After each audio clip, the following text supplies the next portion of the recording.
तुमच्या परिसरामध्ये जर उंदीर किंवा घुशींचा वावर असेल तर ही बातमी तुम्ही नक्की पहा, कारण कोरोना नंतर आता आणखीन एका धोकादायक व्हायरसची चर्चा जगभरात सुरू झाली आहे। उंदीर आणि घुशींमुळे पसरणाऱ्या हंटा व्हायरसने आरोग्य यंत्रणेची सुद्धा चिंता वाढवली आहे। या व्हायरसची लक्षणं नेमकी काय आहेत, तो किती धोकादायक आहे आणि याच्यापासून बचाव कसा करायचा, चला जाणून घेऊयात। हंटा व्हायरस नावाच्या विषाणूमुळे अनेक देशांमध्ये आरोग्य यंत्रणा सतर्क झाल्यात।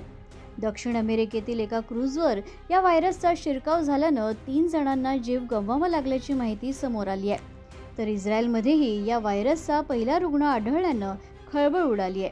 पूर्व युरोप दौऱ्यावरून परतलेल्या एका नागरिकाला उंदरांमार्फत पसरणाऱ्या या व्हायरसची लागण झाल्याचं समोर आलंय।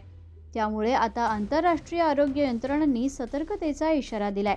महत्त्वाचं म्हणजे हा व्हायरस प्रामुख्यानं उंदीर आणि घुशींमधून माणसांपर्यंत पोहोचतो। त्यामुळे घर, गोदामं, पोटमाळे, जुनी कोठारं किंवा उंदरांचा वावर असणाऱ्या ठिकाणी विशेष काळजी घेण्याचं आवाहन केलं जात आहे।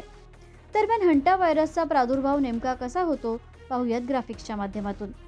हा व्हायरस मुख्यतः उंदीर आणि घुशींमार्फत पसरतो। उंदरांच्या लघवी, विष्ठा किंवा लाळेमधून हा विषाणू वातावरणात पसरतो। उंदरांच्या विष्ठेतील कोरडे कण हवेत मिसळतात आणि ते श्वासावाटे शरीरात जातात।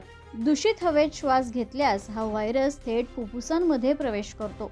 बंद घरं, जुनी कोठारं, पोटमाळे, गोडाऊन किंवा उंदरांचा वावर असणाऱ्या ठिकाणी संसर्गाचा सर्वाधिक धोका असतो। उंदरांनी चावलेलं अन्न किंवा दूषित वस्तूंना स्पर्श केल्यानंतर हात न धुतल्यासही संसर्ग होऊ शकतो। स्वच्छतेचा अभाव आणि धुळीचं वातावरण या व्हायरसचा धोका आणखीन वाढवू शकतात। आता पाहूयात हंटा व्हायरसची प्रमुख लक्षणं। अचानक तीव्र ताप येणं आणि थंडी वाजणं, शरीरात प्रचंड अशक्तपणा जाणवणं, पाठ, मांड्या, खांदे आणि कमरेमध्ये तीव्र वेदना होणं, तीव्र डोकेदुखी आणि अंगदुखी सुरू होणं, मळमळ, उलट्या, जुलाब किंवा पोट दुखणं।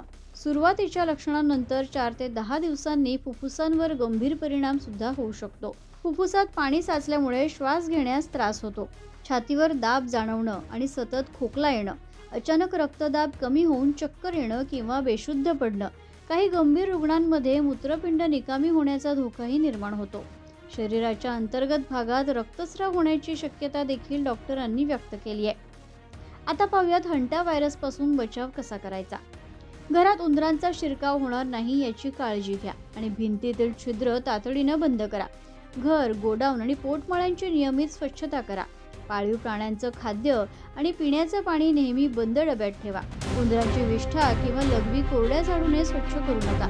साफसफाई करण्यापूर्वी त्या जागेवर ब्लीच किंवा जंतुनाशक फवारावं। स्वच्छता करताना हात मोजे आणि मास्कचा वापर करावा। स्वच्छता केल्यानंतर हात कोमट पाणी आणि साबणाने व्यवस्थित धुवावे।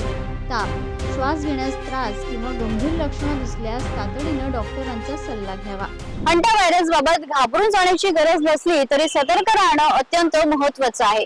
स्वच्छता, काळजी आणि वेळेवर उपचार यामुळे या विषाणूपासून बचाव करणं शक्य आहे।